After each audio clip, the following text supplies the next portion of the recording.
Good morning. I apologize for the delay.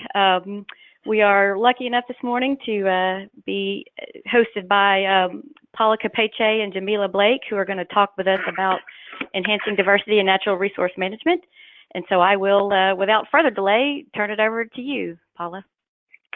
Just before Paula starts, I do want to mention that this webinar is being recorded and we'll post it afterwards. I also want to say that if folks have questions, you can raise your hand and I will unmute you. You can also use the chat function and I'll be tracking messages that come through on the chat. Thanks. So go ahead, Paula. Yeah, thanks to you both. So hello, everyone. I see we have a good number of people on the call today, so really excited to get started on this topic today.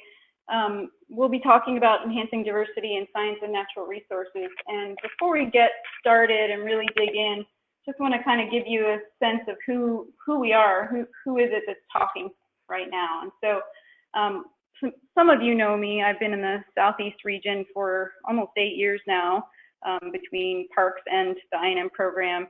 And I'm an ecologist currently with the Southeast Coast Inventory Monitoring Network.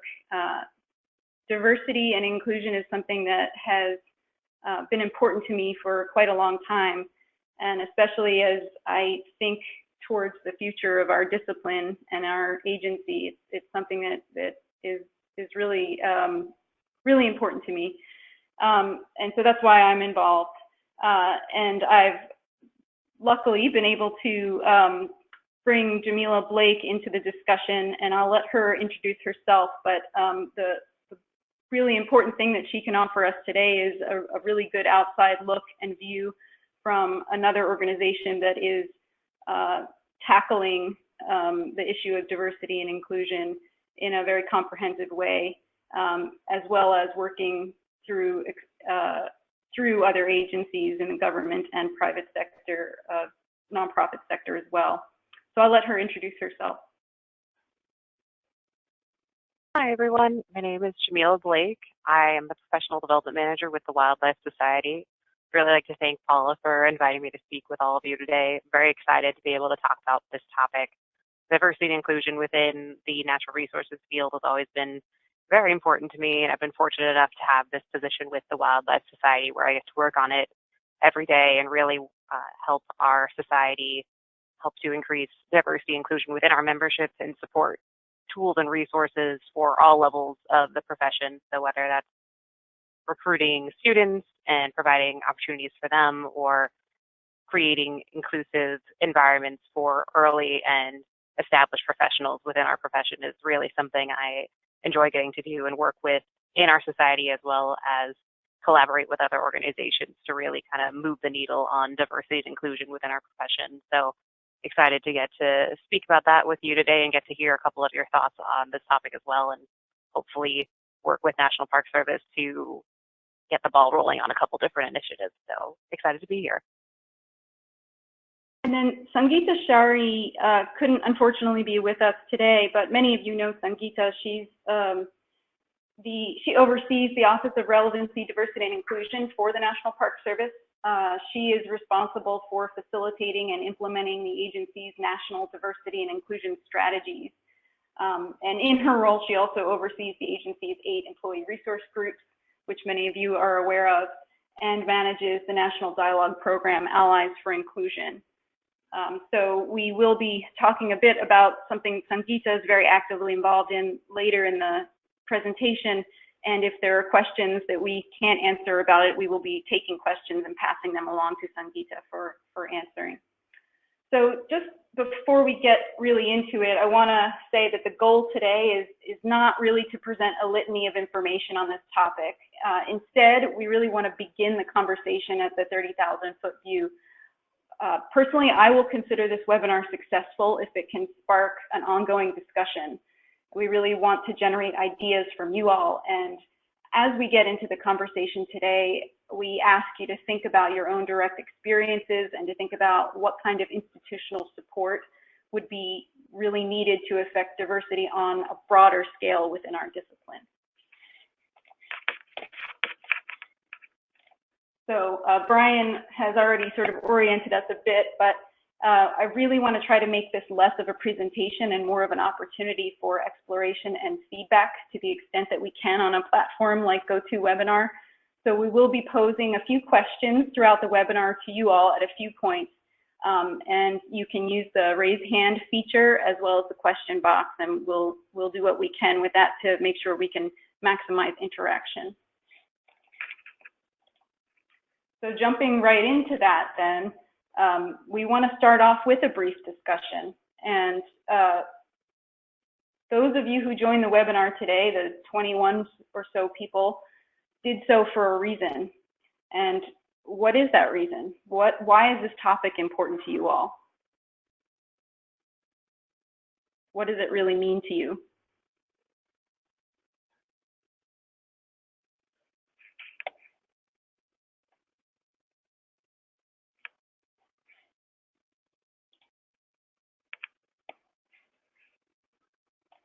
Anyone?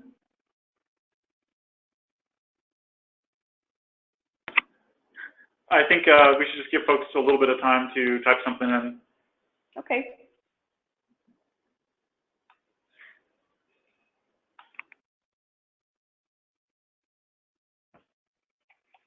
Okay.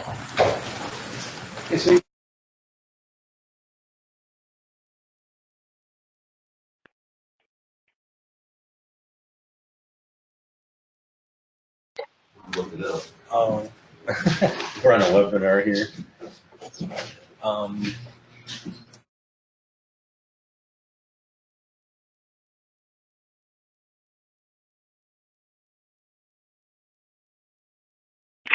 Lisa, you should be able to talk. There we go. I was busy typing. I think the topic is important because I think it's important to have a workforce that's representative of society. So I wanted to learn more about how we could encourage that. Not only it's an issue for not only in natural resources and science, but for the Park Service and other agencies as a whole. Great, thank you, Lisa. Tim, you can go ahead, and then you can mute. Folks, you can mute yourselves afterwards once you speak. Yeah, really, it echoes the point that Lisa just made. Is I'm really interested in having our program area reflect the diversity of our visitors and stakeholders for the park. Great, thank you, Tim. Annie, unfortunately, I cannot unmute you since there's no pin. You didn't. I don't know how you dialed in, but it's not letting me unmute you. Abby.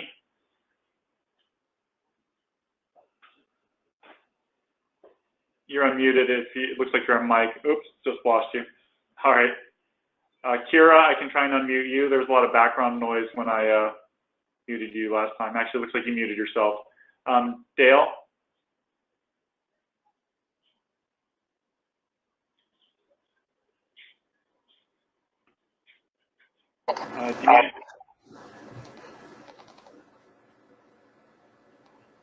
Deanna, you're unmuted too.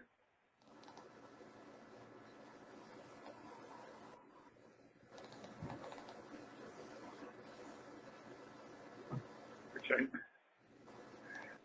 All right, Paula, I think that's all the folks that have. Okay, thanks everybody. Sorry, we're trying to make the best of the webinar platform. I know it's not the best for discussions, but we'll give it another shot a little bit later on. Maybe we'll have a little bit better luck then. But really appreciate everyone's thoughts. And as we go through, if you just keep, even if you want to just keep your thoughts in mind or raise your hand at any given point, please feel free to do that. I want this to be as interactive as possible. And I'm going to just kind of go through and unmute a few people at a time. When you see yourself unmuted, please just self-mute, and then you can kind of mute and unmute yourself when you want to speak. Okay, so I wanted to give everybody an idea of really what are the goals today. So we won't, like I said before, we won't be delving into an intellectual examination of the problem of lack of diversity or inclusion. I think it's something that we all know is important. And while it's helpful to really have our thumb on the pulse of the statistics involved, as well as societal and organizational barriers, those topics are being explored in depth in a number of different venues. And so in a subsequent slide, I'll offer a few of the many links that are out there to really get at those aspects of the topic that we won't fully explore in this short webinar. I know that there's a lot more that we need to learn related to the statistics and barriers, but we do feel that as an agency and as a professional field, we have enough information to go on to start moving more strongly in a forward direction. And so that's what we want to focus on today. So with that in mind, I really want to focus today on highlighting some initiatives happening within other agencies and organizations that we could learn from, or that there might be elements that we can adopt from. And we also want to introduce a relatively recent development that NPS is a formal part of, called the Diversity Joint Venture. Some of you may have heard of that, and we'll get into that a little bit later. And most importantly, we'd really like to get feedback from you about where you think we should go as a profession area within the National Park Service, and what existing and non-existing mechanisms could be explored in a more comprehensive manner to get us to where we want to go.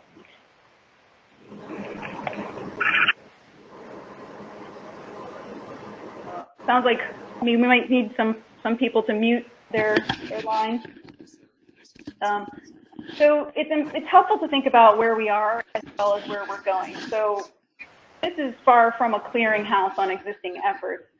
In general, as an agency, we've made really substantial progress towards diversity in the youth and internship arena.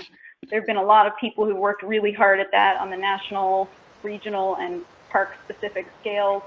And the question then becomes, how do we build upon these kinds of successes?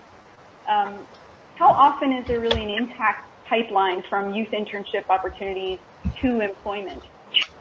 We know that there are some mechanisms that would foster the better use of this pipeline, and what would it take to make these easier to use? Are we using them everywhere that we can? Also, what about full-time employment? Do we have concrete ways that we maximize diverse applicant pools other than the sometimes laborious and isolated efforts of individual hiring officials? Can we do more in terms of retention? How about culture change and inclusivity within parks, within programs, and the agency as a whole?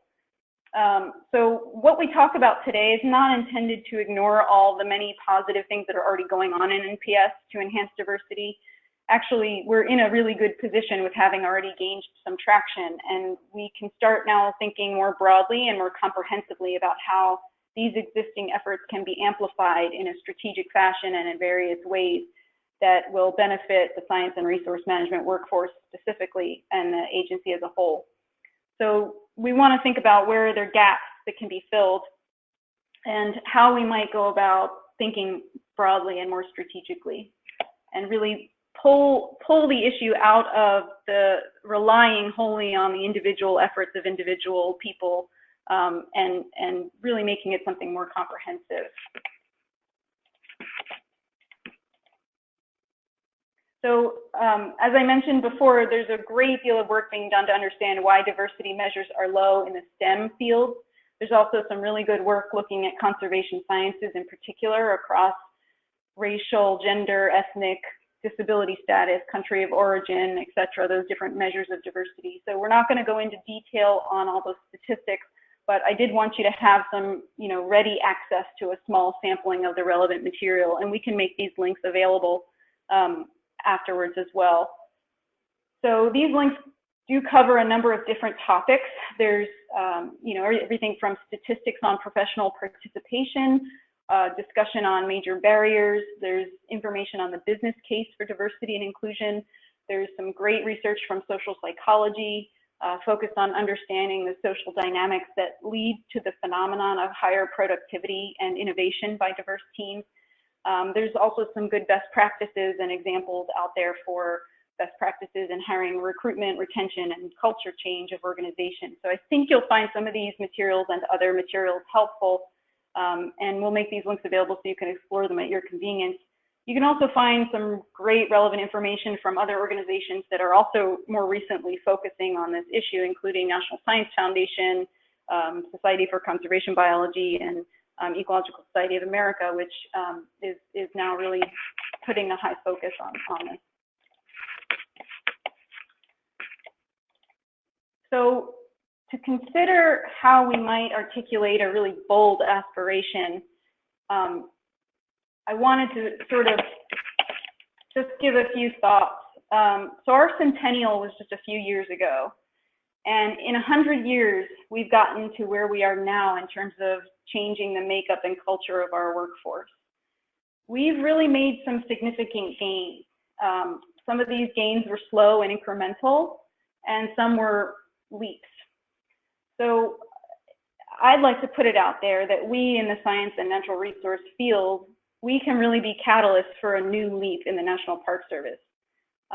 There's currently a great deal of attention on this matter, both within our organization as well as across other agencies, other organizations, many of them partners with us in one way or another, that are seeing the need for a strategic focus on diversity for a variety of reasons. More than ever before, we really understand the challenges and barriers and are poised to do something about it. So the issue is really ripe for being tackled in a comprehensive and results-oriented way. And science and natural resource management within NPS is arguably the best group to really lead the charge. We are already primed to value diversity in its many forms, whether it's through nature, whether it's through people and communities. And so we're really in a good position.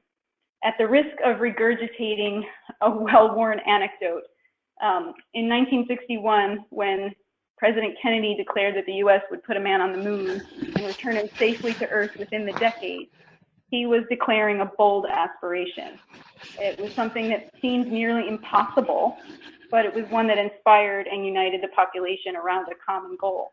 And it was accomplished in 1969 with the Apollo 11 lunar landing. So the invitation here and the point of this overused anecdote is really to think big.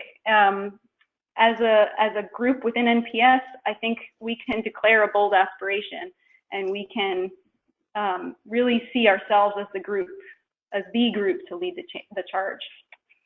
So that's my invitation, our invitation today, as we continue to explore in the next bits of the presentation.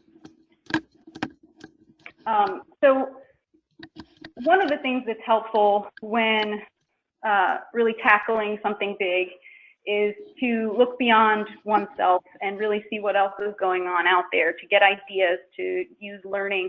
And so I wanted to, and the reason why we invited Jamila here today was to be able to really look beyond NPS and give us a window into what others are doing, some examples from the Wildlife Society as well as examples from other federal agencies. So I'm going to pass this along to Jamila and have her talk about what the Wildlife Society is doing and some of the different initiatives that make up their comprehensive strategy to increase diversity in the wildlife profession.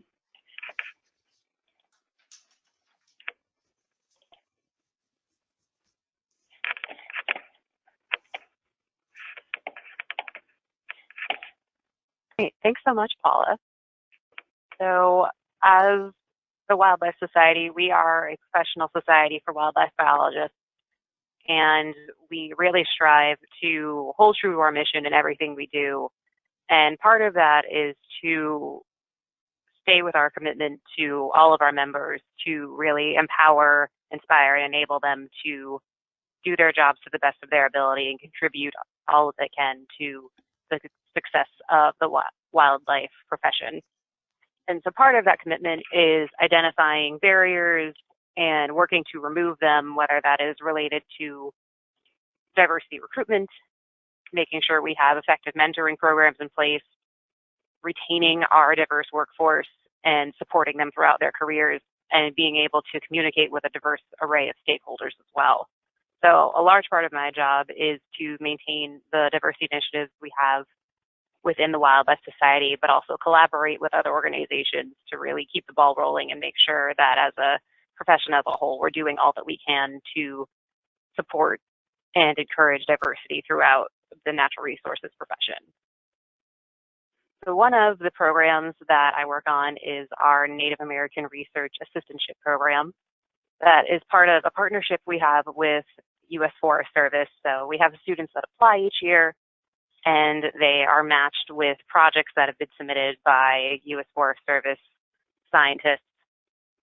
And so it's an opportunity for them to be able to learn about these federal positions, get hands-on experience as research assistants, and receive lots of training and resources that they can utilize to then move ahead if that is the career path they choose to take in the future. And they also receive several opportunities for mentoring, and it's open to graduate and undergraduate students that are part of our Native American population. And we have had this program going for 5 years. We're about to start our 6th year this year, and very excited that all the students have had the opportunity to take on a variety of projects throughout the country. And all of our U.S. Forest Service partners have been a great asset in this and really working on the professional development of these students and a very collaborative relationship in terms of also passing along Native knowledge in terms of wildlife management and forestry management. We also have our Native Student Professional Development Program. This ties hand in hand with the Wildlife Society's annual conference. So students can apply for this and they receive grants to help cover their registration fees and any other related fees to get to the conference, and then have a very curated schedule while they're there. They get to go around with the program coordinator. They are exposed to our council and move around the conference and get to really network and get the most out of that conference experience to really help with their professional development in those cases. We also have standing working groups that have dedicated part of their mission to really enhancing and supporting diversity throughout our profession. So the first one I'm going to talk about is our Ethnic and Gender Diversity Working Group. This working group focuses mainly on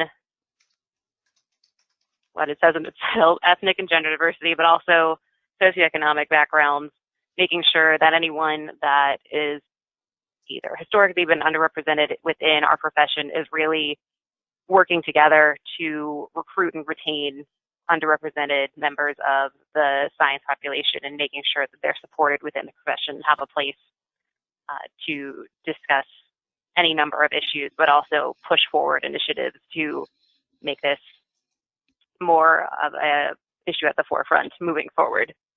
We also have our Native Peoples Wildlife Management Working Group, and this really provides a forum for members of the Wildlife Society to share ideas, but also implement a lot of important ideas from their membership to make sure that their voices are heard and ensure that there's a community that really focuses on cultural issues within the profession and communicates them in a really effective way. We also have a couple communities within our society. They're housed underneath our Ethnic and Gender Diversity Working Group. This started in 2010, our Women of Wildlife Working Group, and it's really a strong group within the Wildlife Society focused primarily on promoting and supporting women throughout the wildlife profession. They provide lots of resources as well as mentoring opportunities, advice. They host sessions at our conferences, networking events, as well as symposia and programming throughout our national meetings, as well as our state and section chapter meetings. Coming up at our 2019 conference, we will actually have another community that's going to host their premier events for the LGBTQ+ community. We're very excited that our members have really taken on these initiatives, and it's really a member-led effort to create these inclusive spaces throughout our membership and make sure everyone feels welcome and accepted throughout any of our events, but particularly at our annual conference.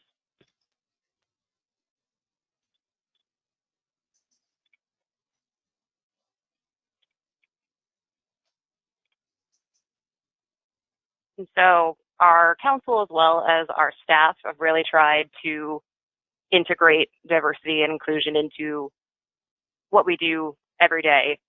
And as part of those efforts, we have a standing subcommittee as part of our council, which is the governing board for the Wildlife Society.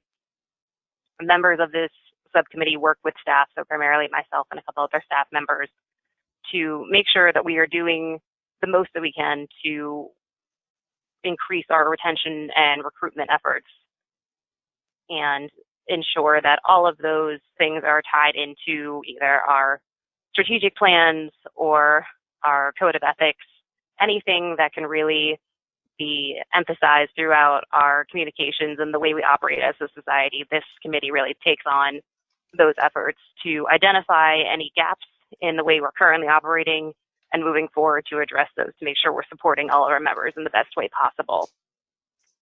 So whenever we need to update our bylaws in a way that is appropriate to address any issues related to diversity, this is the group that's going to take that on. Then we've also established a diversity award that recognizes our members that are really doing a lot to push the needle on diversity, either within their own organization or as an individual, pushing for equality, inclusion, and diversity efforts to be made throughout the wildlife and conservation profession. And that has been a really interesting way to get to see some of the different efforts that are going on within our society and really spearheaded by our membership. Those have always been a really good way to kind of tap into what our members are most excited about and some efforts that are able to be more well supported with more publicity put towards them. As I mentioned before, we are involved in a few different collaborative initiatives with different organizations. Talk a little bit about a cooperative agreement we currently have with U.S. Fish and Wildlife Service. That has led to a couple different components within the diversity realm and a couple of different program areas within the Wildlife Society. The part I'm primarily involved with is engagement to really focus in on those barriers to recruitment and retention. And so working with U.S. Fish and Wildlife Service, as well as a few members of our working groups within the Wildlife Society, we've been able to identify barriers at every level of recruitment and retention, and then try and work towards recommendations to resolve those barriers. And then in addition to that, trying to give organizations a good way to implement those barriers moving forward. So we put together a joint document that will hopefully be released later this fall, and that really kind of identifies some of those key areas that organizations could be working towards, whether that is for young students, college students, early career professionals, or established professionals, and making sure that they're supported all throughout their career and even when they just begin to be interested in the conservation profession. We also have a memorandum of understanding with the U.S. Fish and Wildlife Service, as well as U.S. Geological Survey and the American Fisheries Society. So a large part of that is working on increasing cultural diversity within the profession and being able to support that through professional development opportunities. So we are working to establish connections with minority serving institutions to assist with recruitment strategies, as well as develop a set of professional development tools and opportunities to make sure that they're supported as they're entering the workforce, and we don't just concentrate students at entry-level positions, and they're supported as they want to move further and further into the field. I'll let Paula talk a little bit about this part, and then I'll jump right back in for the diversity joint venture. Yeah, thanks. So the next part is something that Sangeeta Shari would be talking about more in depth if she could be with us. But we wanted to kind of give an introduction to it and let you know that there is this recent partnership that's going on. And so in 2016, NPS became a founding member of this diversity joint venture for conservation careers, which is dedicated to achieving diversity in the conservation science careers. And so here's the information or the link to it below, but the main point here is that this essentially is a public-private partnership that NPS has the ability to sort of work through and with in order to advance some of our own our own desires for diversity. And so I want to, fortunately, Jamila is also on the diversity joint venture group, and so she can talk a little bit to it with a little bit to what that group does. If there are additional questions about it, we will be taking questions to pass along to Sangeeta Shari. We wanted to highlight this because I think it's a really good opportunity to say, hey, there's this initiative going on that can maybe really expand our ability to tackle this issue through the mechanisms that a public-private partnership can afford us. And so that's the main reason for introducing this here. I'm going to let Jamila talk a little bit about what the diversity joint venture is and how it can work. Thanks so much, Paula. So the Diversity Joint Venture for Conservation Careers, more commonly referred to as the DJV, was established in 2016. This was an initiative really that was the brainchild of the outgoing U.S. Fish and Wildlife Service Director, Dan Ash. He openly admitted to not making as much of an impact on diversity as he wanted to throughout his tenure. So he appointed a position within U.S. Fish and Wildlife Service to be the chair of the DJV and invited other organizations, including federal organizations as well as state agencies, nonprofit organizations, universities, foundations, any number of organizations to be involved in this and work together to really make an impact within diversity and inclusion. And it's really pulling from the joint venture model and making sure that everyone that's coming to the table is bringing their expertise rather than people trying to do this alone. It's been a great way to really learn about the different strategies that other organizations are working towards and pull together all of the tools, resources, and expertise that we all have to make the most impact possible. So the core mission is to strengthen the conservation workforce by increasing diversity, equity, and inclusion. The primary objectives of the Diversity Joint Venture are to more effectively market the conservation field, work on building inclusive environments, increasing diversity throughout the entire workforce, creating networking opportunities, and also emphasizing use of education.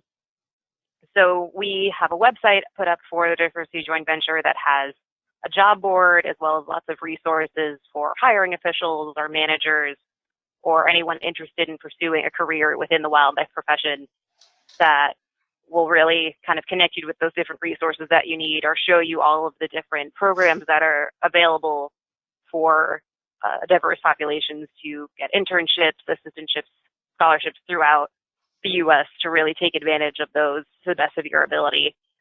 And the Diversity Joint Venture typically has an annual meeting or summit where we all get together and are able to talk through these issues even more and put together all of the different projects we've been working on.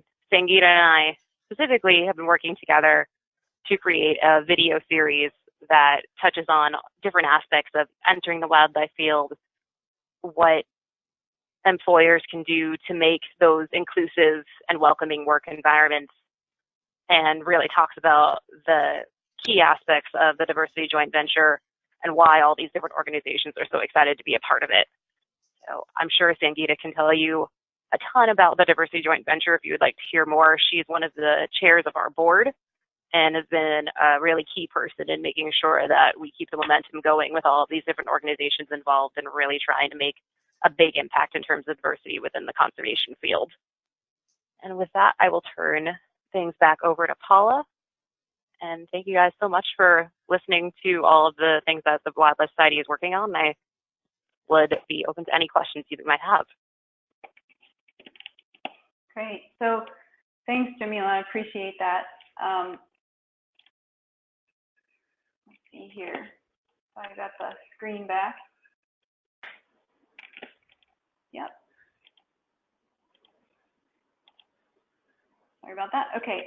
So the main goal here for me today was to some degree to really shift the thought space on the issue of workforce diversity from one that seems like an overwhelming problem to solve to one that seems more tractable and possibly even exciting for us. as we've mentioned, there are some existing pieces to the puzzle that NPS already really executes well, and there's lots of general best practices out there that can and should be incorporated into our individual processes for hiring, for retention, for program-specific culture change. What I really wanted was to have those of us in our discipline consider and take really intimate ownership for adopting some further mechanisms that can go beyond the foundations that we have, really go beyond the isolated efforts of individual hiring managers, go beyond the sole focus on youth, although that is very important, and we are making strides there already, to support an ultimate vision more programmatically. So in terms of next steps, we being Sangeeta, Jamila, and I will be holding a presentation at the October Southeast Natural Resource Meeting in Asheville, North Carolina, which I'm hoping most of you will be attending. And we'll be delving deeper into defining how we as a discipline area within NPS can make an impact on diversity, what that impact should look like, and specifically how we can integrate all of the work already going on with new opportunities in a more comprehensive and concrete way. So for us, this webinar was really a primer, so to speak, that will feed into that meeting. I'd really like to, to put it out to you all, and we've left a good bit of time for additional discussion if we can manage to do it on the GoTo platform, of what you heard today, or maybe what you didn't hear that you expected to hear. What makes sense for us? Is there anything from the perspective of what the nonprofit and public partnerships can do that we can leverage? Where would you like to go from here? Do you have ideas for bringing together existing and emerging efforts? And very specifically, are there creative ways that we can capitalize on this diversity joint venture to move the needle on diversity? Just any creative thoughts that have come to mind over the course of this presentation, any insights that have been generated. I'd really love to hear them and love to have a discussion.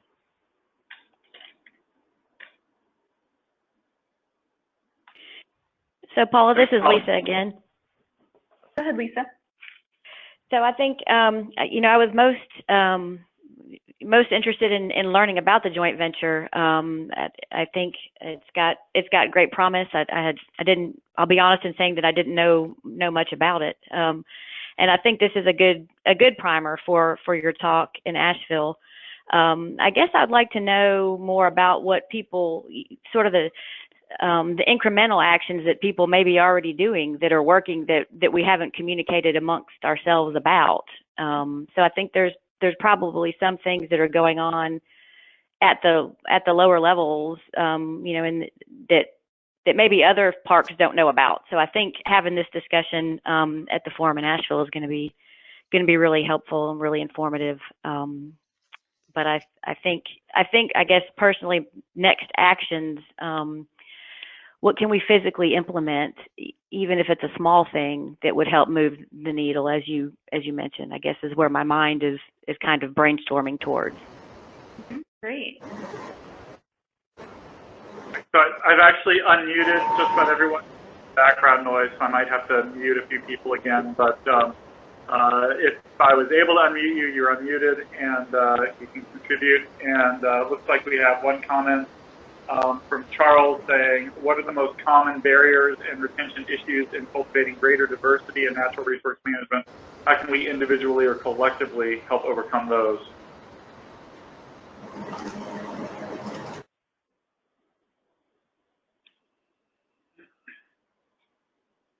And if other people end up typing in questions, I'll read those out as well.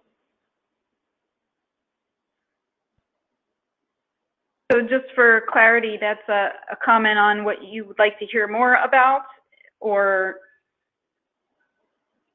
information on, or? That's my interpretation of what Charles was saying, but great. He might type in some more. Sure. And what we can do in addition to some of those links that we provided that really do a good job of going through barriers, both in STEM and in conservation fields, we can probably summarize some of those and maybe make a summary available at the October meeting so that it's sort of easy to reference in a more direct way. Make a note of that. Thank you.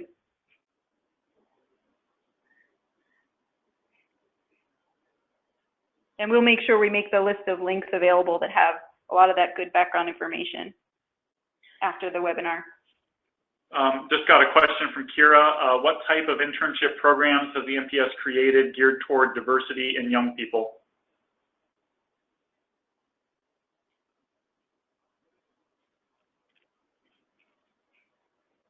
I'm aware of a couple. I know of Mosaics has been a really popular program, and I think there's one or two other similar programs.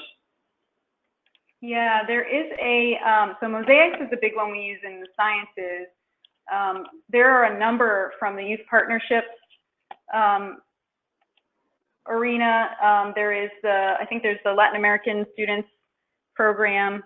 There's also a whole suite of different individual programs that different programs and parks within the agency can get going under the umbrella of the youth partnerships umbrella, I guess is what I'm trying to say. But basically, there's a lot. So everything from the Youth Conservation Corps all the way through to more specific conservation-focused individual internships. There's a lot of different programs going on, and to support kind of Lisa's input there, it would be great if we had some way of pulling together that clearinghouse. So the YPP program has all of that information, but there are a lot more things going on outside of the umbrella of the YPP that can certainly be brought into some sort of a clearinghouse, because only information that is there will be anything that was funded through YPP in some manner. And I'm sure parks all across the country have different things going on that are individual to them, whether or not they've funded it through youth partnership funds. And so it would be really quite helpful if we had a sense of the status of where we are to a finer degree. I agree with that.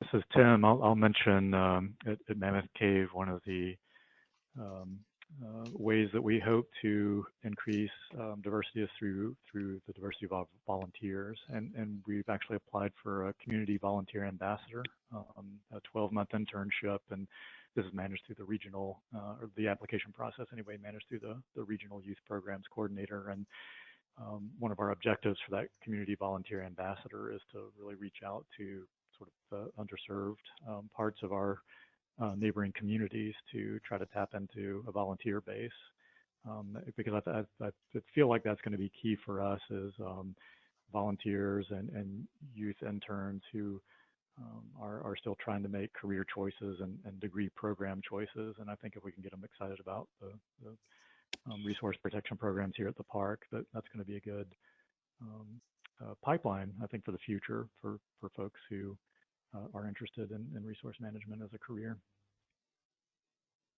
Thanks, Jim.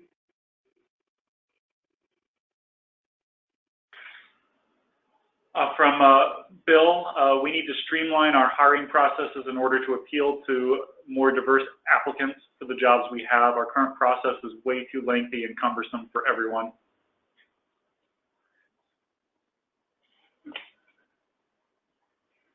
Yeah. So when I think about that, I think there are other agencies who have figured out certain approaches to streamlining. What can we learn from them, and how can we apply that within our own process?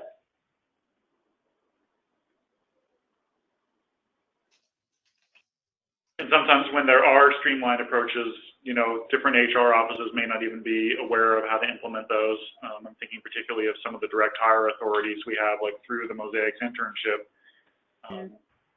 There was a learning curve when we tried to do that in one of the I&M networks. Yeah. So a real educational. Oh, go ahead. Go ahead. Sorry.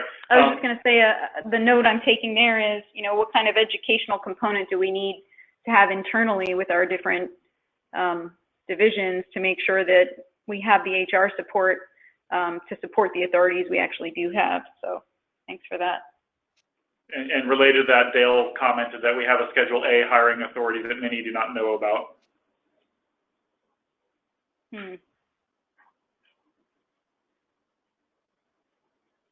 Great.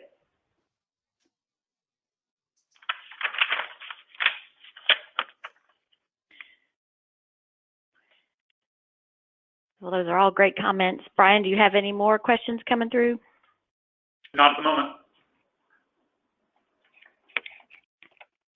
So if anyone has specific questions about anything that Jamila has spoken about today, in particular, some of the cooperative things, programs that she has going on with other DOI bureaus, they can contact her using this information. Also, specific questions about the diversity joint venture can be directed to Sangeeta Shari. She is the board member representing NPS on that partnership. So just wanted to leave with that information, and we'll be making this presentation available. Is that right? That is correct. It's going to take a little bit. It's going to need to convert, and we have to find a location to post it. There was a question about what is Schedule A hiring authority. It's a hiring authority for hiring individuals with different types of disabilities.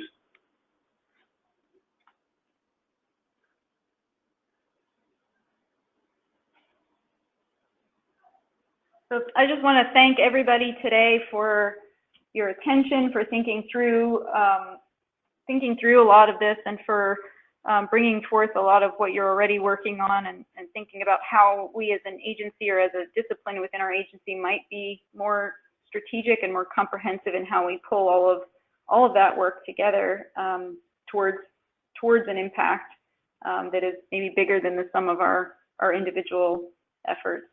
So thank you all for your attention and consideration today. Really appreciate it. And thank you, Paula and Jamila, for sharing your time and your expertise. Absolutely. Thank you. Look forward to the continued conversation. Thanks, everyone. Thanks. Take care. Thank you.